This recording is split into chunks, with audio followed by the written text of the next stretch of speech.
Are you worried about your teen being able to handle life's challenges?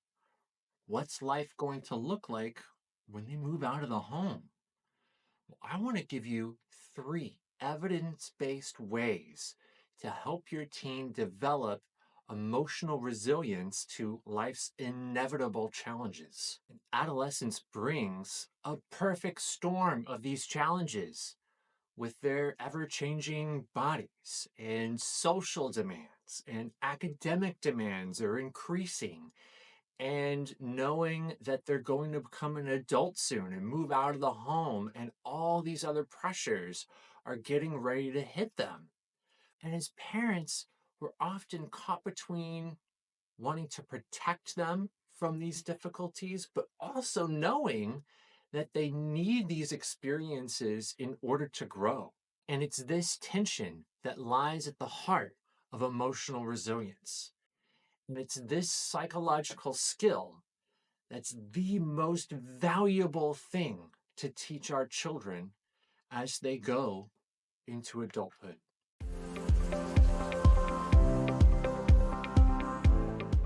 Emotional resilience isn't about eliminating all the stressors and difficulties in life.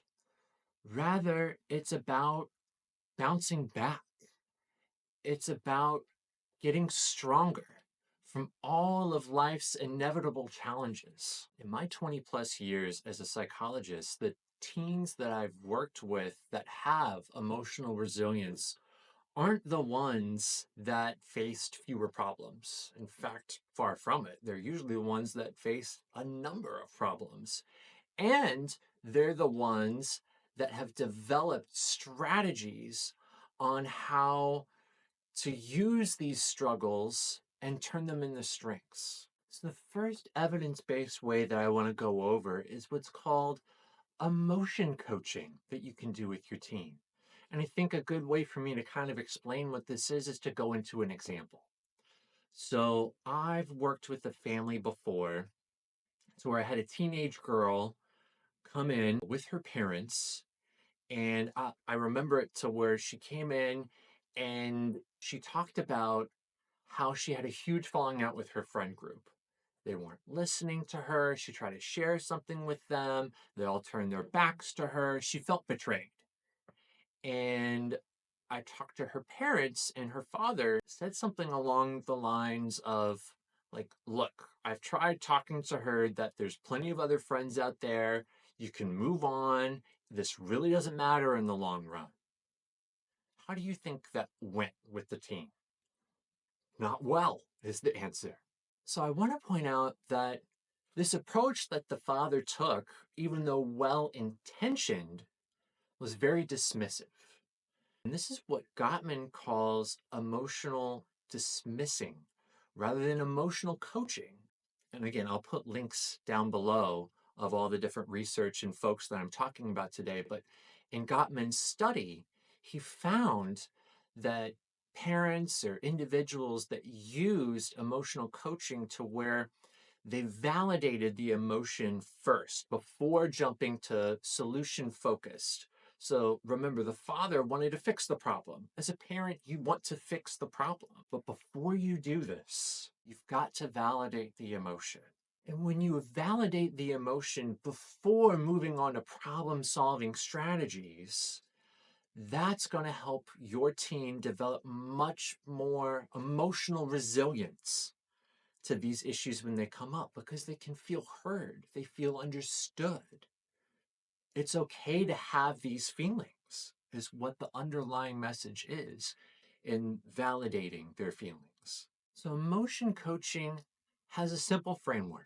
There's three different steps. Step number one is to name the emotion. So, in this instance, I bet you're feeling betrayed by your friends. Notice how I phrased that. I said that I bet you're feeling betrayed by your friends. That's not even necessarily a question that I'm asking. That's a statement. And that allows your teen or the other person to be able to correct you or elaborate on that. Number two in this framework is to validate without judgment. So, for instance, I think anybody in this situation would feel hurt. That makes perfect sense on why you're feeling that way. And number three, and probably most importantly, listen carefully before you jump to problem solving. Do you want to tell me more about that? I'm here to listen. Saying something like that is going to be much more effective than jumping to problem solving and fixing the problem right away. And when her parents started adapting this approach in therapy and with her outside of therapy, a couple of things started happening. The volatility of the situation went down. No longer was it a struggle. She wasn't angry at her father anymore. And on top of that, she started problem solving on her own. And I think this is the most important part of what happened, to where the teen was starting to use what researchers are calling emotional granularity, but essentially being able to identify these different emotions that are coming up.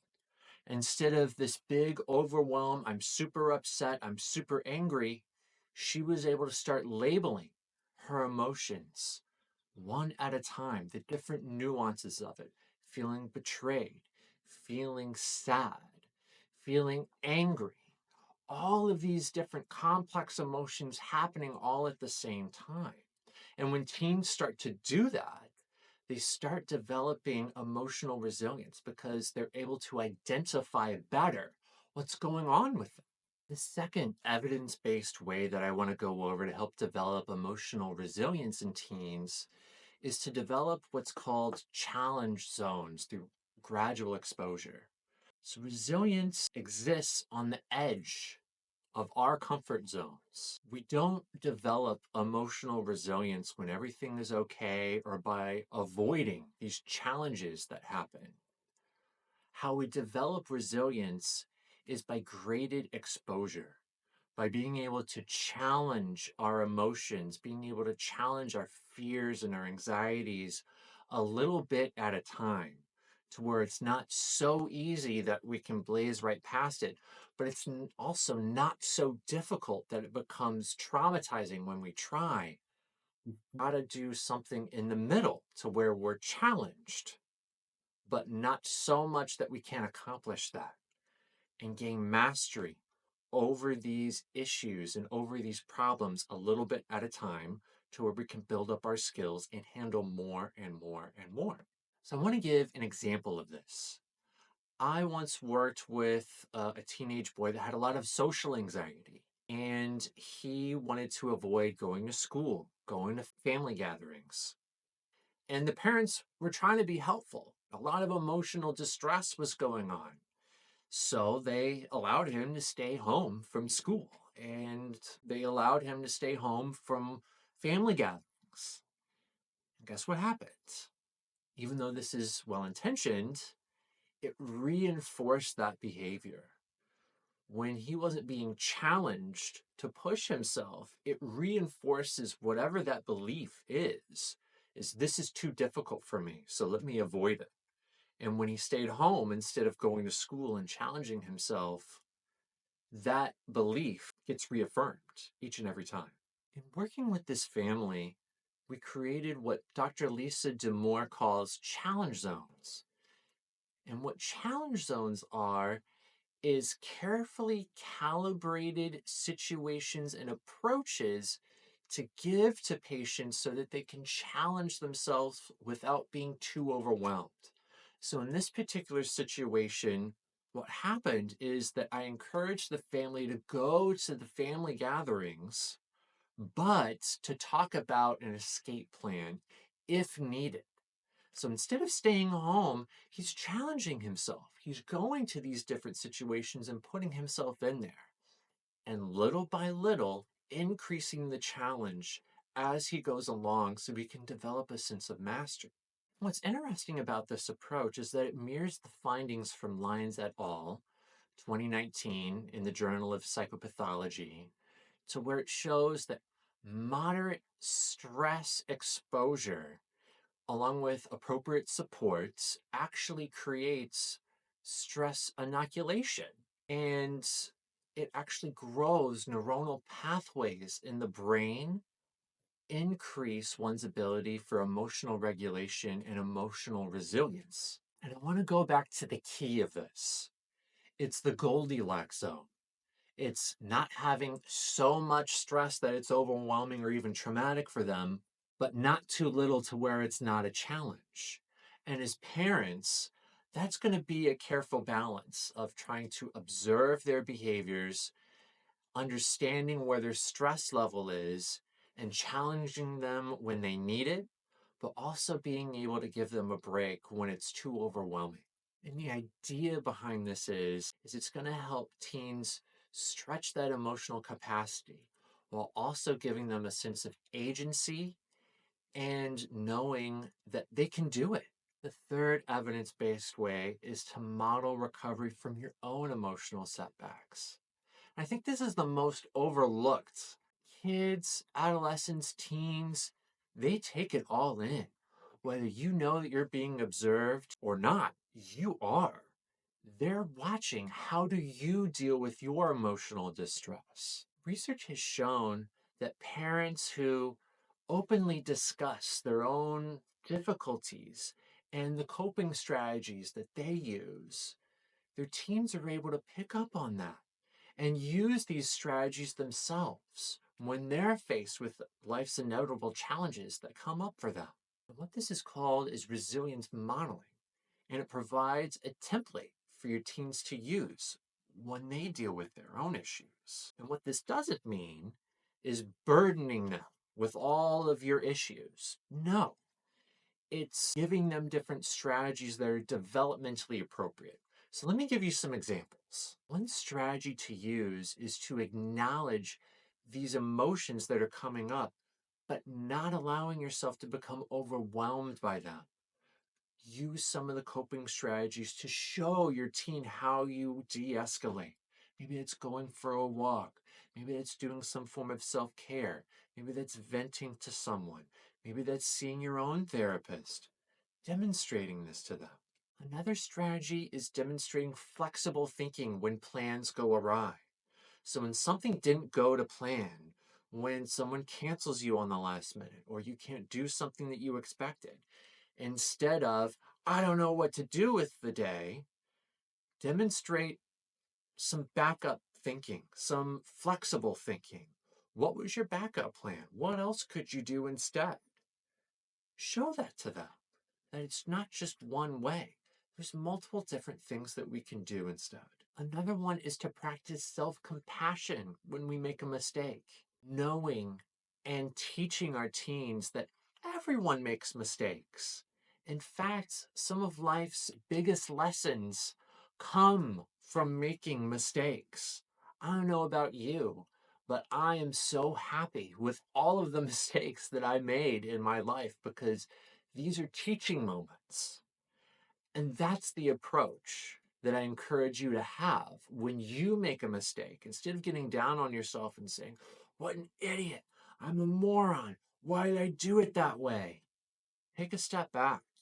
Okay, I made a mistake. I'm going to try a different way next time. Now I know one way not to do it. And now I know that this way doesn't work. Use that approach and model that for them. And of course, reaching out for support when you need it. So that may mean talking to a family member or a trusted friend or a therapist. When parents model these behaviors for their children, it sends a very powerful message that difficulties are a normal part of life, emotions can be managed, and recovery from these issues is very possible. And lastly, I want to go over probably one of the most difficult things that's going to happen when you start to teach these skills.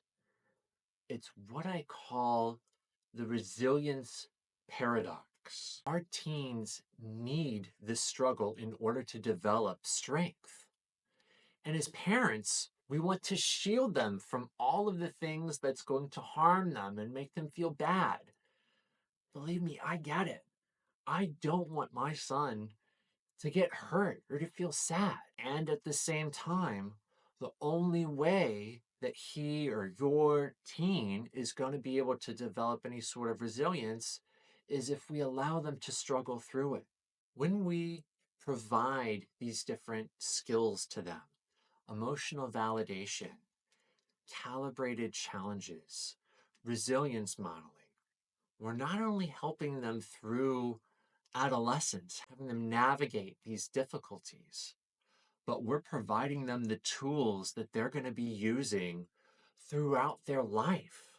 These approaches create conditions to where our children not only naturally develop emotional resilience in order to become successful, but also emotionally hardy adults able to take on life's challenges. And remember, resilience isn't built in one day. It's hundreds of little challenges over time to where a teen learns that they can handle hard things.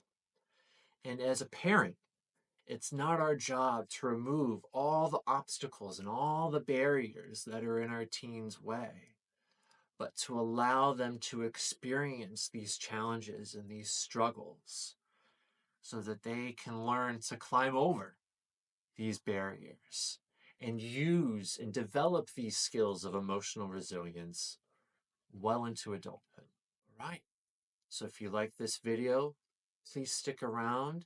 I've got lots of other videos on teen mental health, like this one right here, that I hope help you and your teen. So go ahead and check it out.